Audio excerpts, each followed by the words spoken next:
جامع رحمانیہ ادارہ علی شان، جامع رحمانیہ ادارہ علی شان، جامع رحمانیہ ادارہ علی شان، پڑھتے نے بچے تھے رب دا قرآن، جامع رحمانیہ ادارہ علی شان، جامعہ دے وچ اج جلسہ پیارا ہے، جامعہ دے وچ اج جلسہ پیارا ہے، دوروں دوروں لوگ آئے عجبی نظارہ آئے، دوروں دوروں لوگ آئے عجبی نظارہ آئے، ہر پاس دستی عوام ہی عوام، جامع رحمانیہ ادارہ علی شان، جامع رحمانیہ ادارہ علی شان، جامع رحمانیہ ادارہ علی شان۔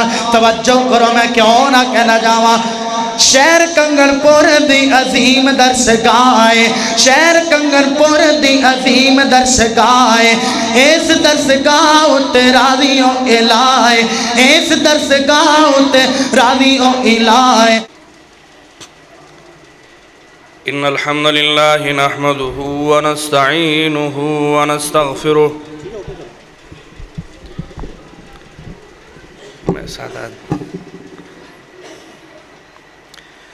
ونعوذ بالله من شرور أنفسنا ومن سيئات أعمالنا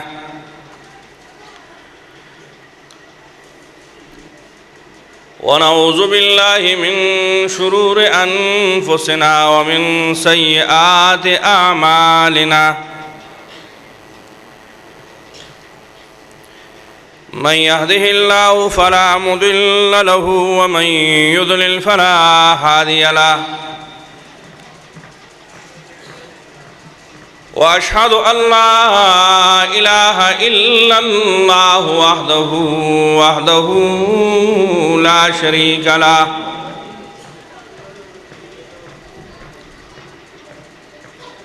وأشهد أن محمدًا عبده ورسوله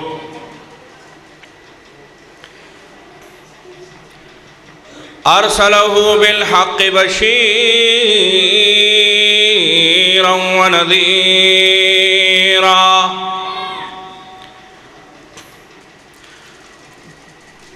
وداعيا إلى الله بإذنه وسراجا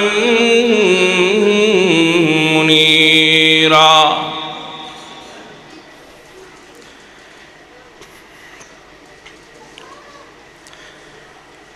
أما بعد فأعوذ بالله السميع العليم من الشيطان الرجيم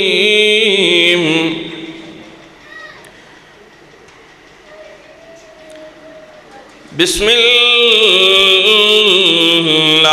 الرحمن الرحيم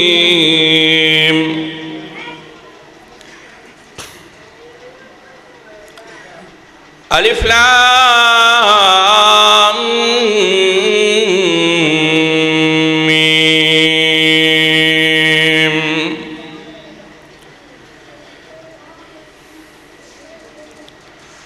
أحسب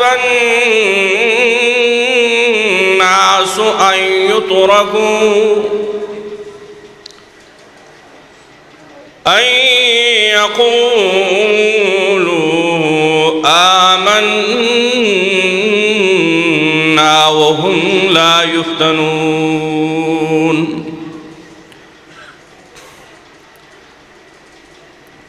اللهم صل على محمد وعلى آل محمد كما صليت على إبراهيم وعلى آل إبراهيم إنك حميد مجيد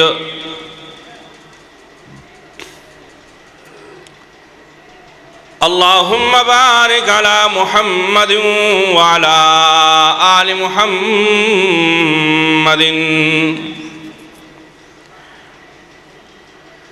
كما باركت على إبراهيم وعلى آل إبراهيم إنك حميد مجيد سبحانك لا علم لنا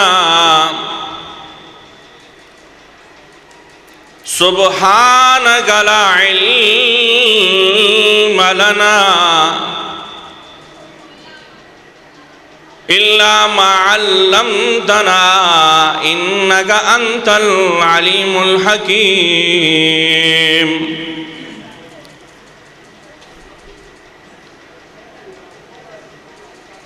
رب اشرح لي صدري ويسر لي أمري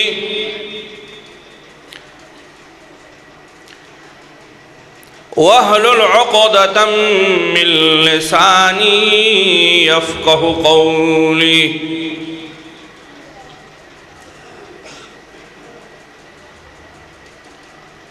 ويقول الإمام الشافعي رحمه الله إنا لله عبادا فطنا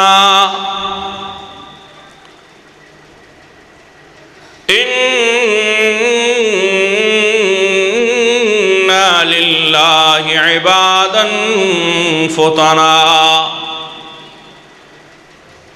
طلقوا الدنيا وخافوا الفتنة نظروا فيها فلما علموا أنها ليست لحي وطنا. معزز سامعین اکرام، بھائیوں، بزرگوں، بچوں، ماں اور بہنوں، اللہ تبارک و تعالیٰ سے دعا ہے کہ اللہ جل جلالہ مجھے حق اور سچ بولنے کی توفیق عطا فرمائے، اور اس کے بعد ہم سب کو اس پر عمل کرنے کی توفیق بخشے۔ دنیا میں جتنی مخلوقات ہے،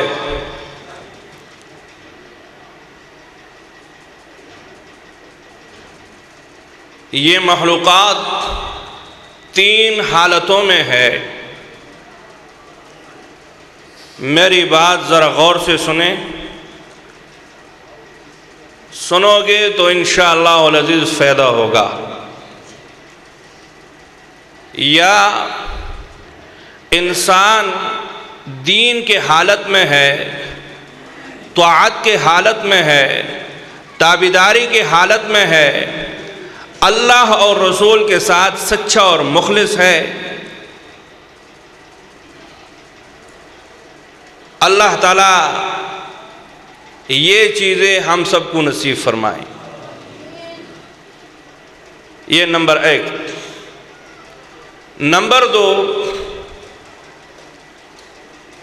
یا یہ انسانیت، اس میں سے کچھ لوگ اللہ کے بغاوت میں اور رسول اللہ صلی اللہ علیہ وسلم کی سنت کے ساتھ بغاوت میں، اللہ تعالیٰ کی نافرمانی میں، رسول اللہ صلی اللہ علیہ وسلم کے خلاف لڑ رہے، مخالفت میں پکے ہیں۔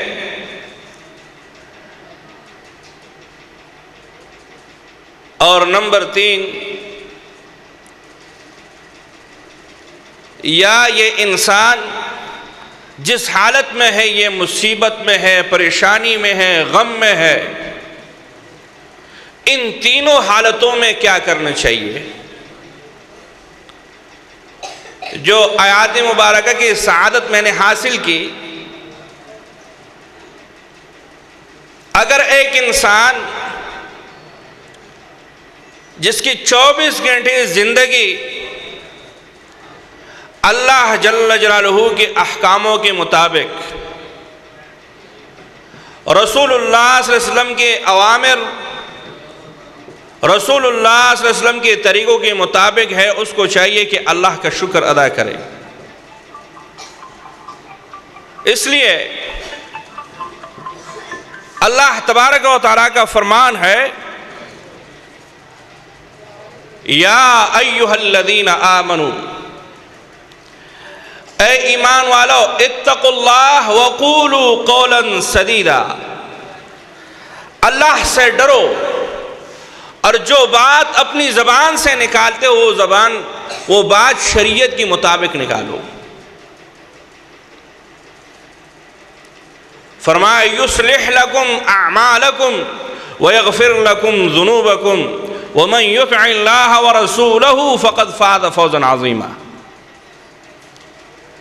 یہ بندہ جب اس کے عقیدہ، اعمال، اقوال، کردار، رفتار، اٹھنا بیٹھنا، غمی خوشی،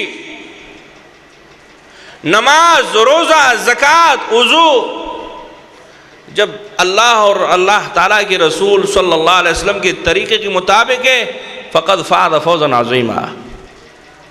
اس کو چاہیے کہ اللہ کا شکر ادا کرے،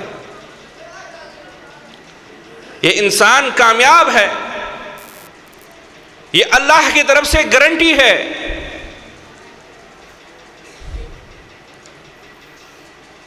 صحابہ کرام کے بارے میں اللہ نے فرمایا اولئک هم الراشدون، اولئک هم الفائزون، اولئک هم المفلحون۔ یہ کامیاب ہے، یہ ہدایت والے ہیں۔ یہ کیوں فرمایا؟ اس لیے کہ وہ ہر معاملے میں اللہ اور رسول کی تابعداری پہ چل رہے تھے۔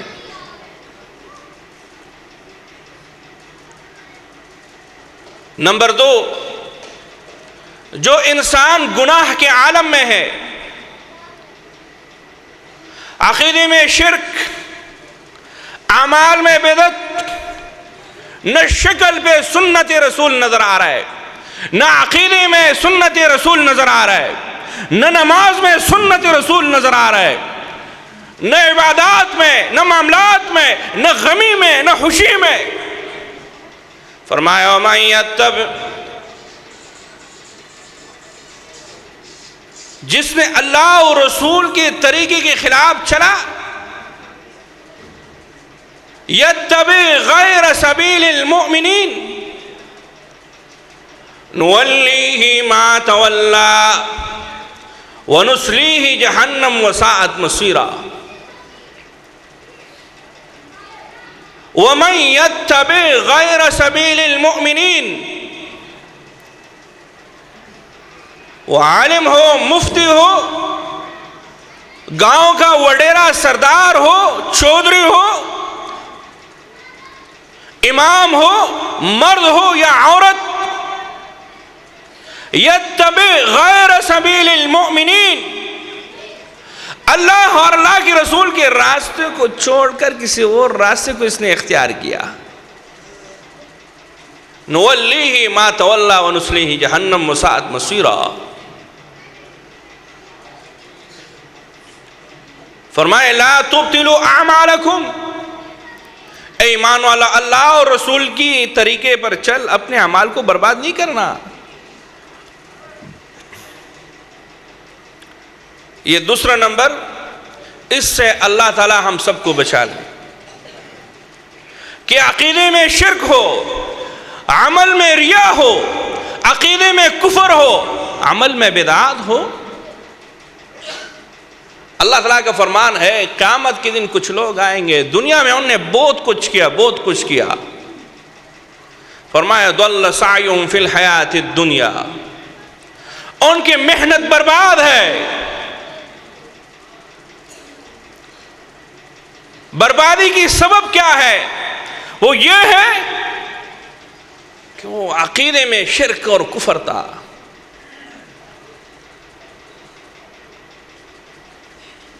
تو اس لیے میرے بھائی اور دوستو، اس سے بچنا چاہیے۔ عمل تھوڑا ہو لیکن اللہ اور رسول کی طریقے کے مطابق ہو، کم ہو۔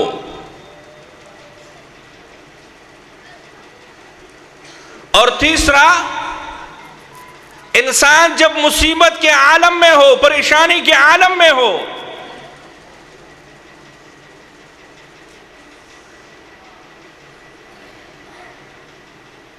اس بندے کو کیا کرنا چاہیے؟ اگر یہ بندہ مومن ہے، مسلمان ہے، اللہ کے ساتھ اس کا ربط مضبوط ہے، تعلق مضبوط ہے، لیکن پریشانی میں ہے۔ رسول اللہ صلی اللہ علیہ وسلم کا فرمان ہے، اِنَّ أَشَدَّ النَّاسِ، صحیح بخاری اور مسلم کی روایت، کہ سب سے زیادہ دنیا میں آزمائش، تکالیف، مصائب اللہ تعالیٰ نے اگر بھیجا ہے تو وہ انبیاء کرام پر بھیجے ہیں۔ وہ مال کے وجہ سے ہو، مالی تکلیف ہو، یا بدنی ہو، جسمانی ہو یا مالی ہو، یا افراد کے لحاظ سے ہو۔ علامہ ابن جوزی ایک جگہ لکھتے وہ فرماتے ہیں، اللہ نے تعالیٰ نے ابراہیم خلیل پر آزمائش لائے۔ ایک آزمائش بھی قوم نے کہا اس کو جلا دو، بہت بڑی مصیبت ہے کہ آگ جل رہا ہے۔ کس لیے جل رہا ہے؟ کس لیے جلا رہا ہے؟ اس لیے کہ اس میں ابراہیم جلے گا ابھی۔ آپ دیکھ رہے اپنے آنکھوں سے، بہت بڑی آزمائش ہے۔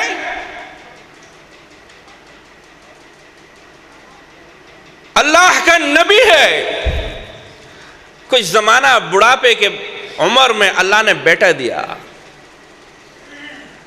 اور بیٹا جب کھیلنے اور کودنے کے وقت پہ پہنچا تو اللہ نے تعالیٰ نے فرمایا اس کو ذبح کرو، اس کو کاٹو، اس کی گردن پہ چوری پھیرو، میری رضا ہوگی۔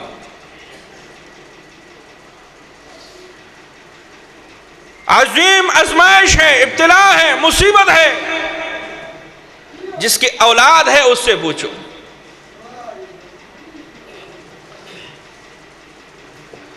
اسی طرح اللہ کا محبوب نبی ایوب علیہ السلام کو ذرا دیکھو،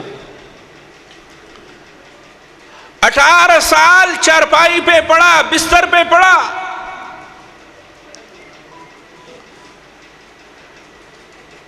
جسم میں کوئی خالی جگہ نہیں ہے، ہر جگہ زخم، پانی نکل رہے جسم سے۔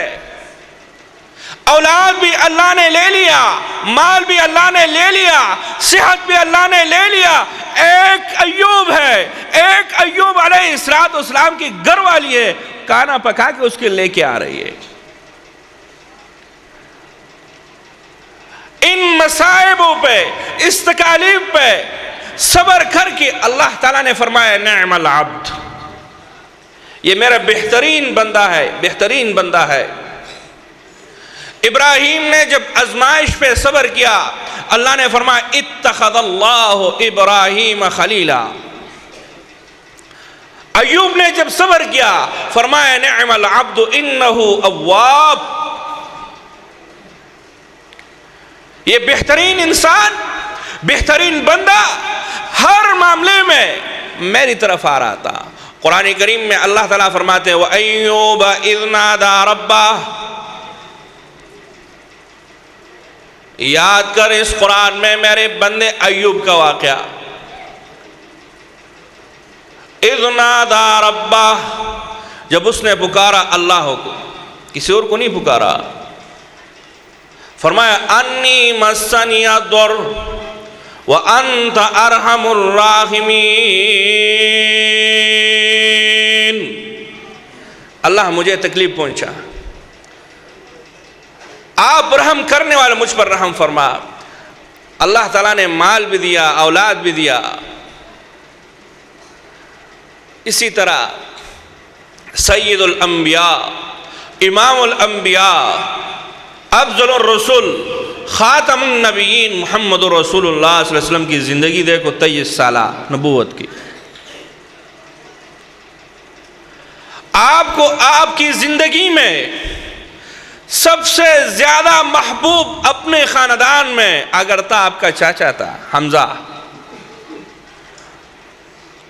اور حمزہ شہید ہو گیا۔ اور کیسے شہید ہو گیا؟ اس کو سینے کو پاڑا تھا، دل کو نکالا تھا، زبان اور یہ سارے کٹ گئے تھے. رسول اللہ صلی اللہ علیہ وسلم نے فرمایا تھا میرا جی تو یہ چاہتا ہے کہ میں اس کو اسی طرح چھوڑ دوں اور کل قیامت کے دن یہ پرندوں اور درندوں کے پیٹ سے نکلے اور اللہ کی بارگاہ میں آ جائے.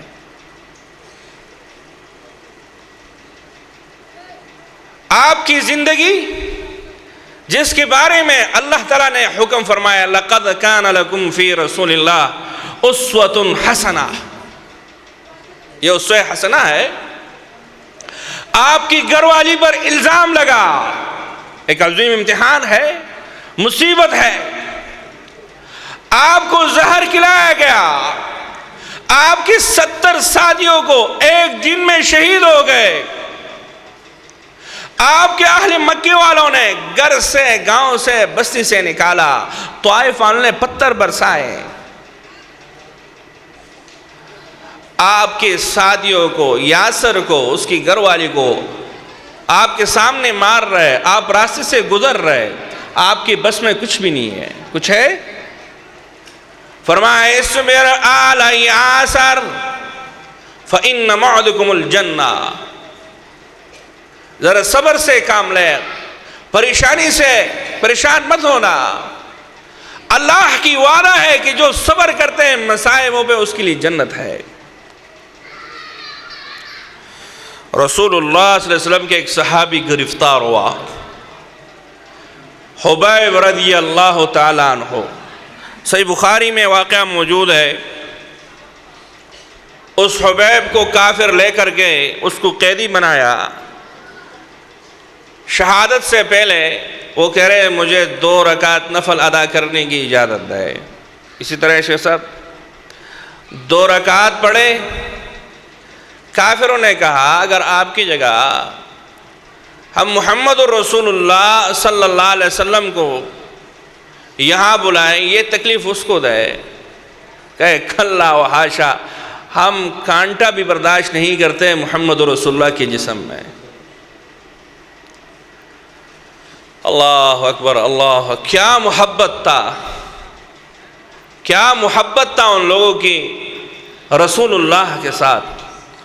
وہ جو عبداللہ بن مسعود فرما رہے ہیں کہ ان اللہ تعالی نظر الی قلوب العباد، اللہ تعالیٰ نے ساری دنیا کی دلوں کو دیکھا، پھر اس میں سے ایک دل منتخب کیا اپنی نبوت کے لیے. وہ دل تھا محمد الرسول اللہ صلی اللہ علیہ وسلم. پھر اس کے بعد پھر دیکھا، پھر ان میں کچھ لوگ منتخب کے جو صحابہ کرام تھے. اولئک الذین امتحن اللہ قلوبہم للتقوی. حضرت حبیب کہہ رہے یہ تو بہت مشکل کام ہے کہ رسول اللہ صلی اللہ علیہ وسلم کو یہ تکلیف، لیکن اس کو لٹایا، کاٹ رہے، لٹکا رہے. وہ کیا فرما رہے ہیں وَلَسْتُ أُبَالِي حِينَ أُقْتَلُ مُسْلِمًا عَلَىٰ أَيِّ شَقٍ كَانَ لِلَّهِ يَا فِي اللَّهِ مَسْرَعِي. مجھے کوئی پرواہ نہیں ہے کہ آپ لوگ اللہ کے لیے آج مجھے شہید کر رہے ہو. عَلَىٰ أَيِّ شَقٍ كَانَ لِلَّهِ يَا فِي اللَّهِ مَسْرَعِي وَذَلِكَ فِي ذَاتِ الْإِلَهِ وَإِن يَشَاء يُبَارِكْ عَلَىٰ أَوْصَالٍ شَلْوٍ مُمَزَّعٍ. یہ جتنے تکالیف ہیں، مصائب ہے، پریشانیاں ہیں، یہ اللہ کی دین کی خاطر ہے. اور جب اللہ کی محبت دل میں آ جاتا ہے تو یہ پریشانیاں، یہ تکلیفیں، یہ مصیبتیں، یہ کچھ بھی نہیں ہے.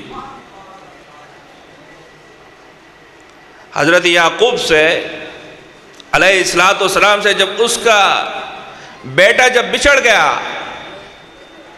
تو اس نے کیا فرمایا اِنَّا مَا أَشْكُو بَثِّي وَحُزْنِي إِلَى اللَّهِ.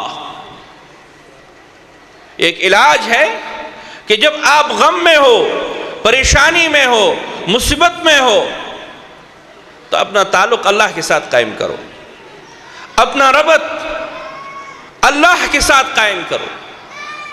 اچھا، اب سوال یہ ہے کہ اس مومن پہ یہ مصیبت آتا کیوں ہے، یہ پریشانی کیوں آتے ہیں مومن پر؟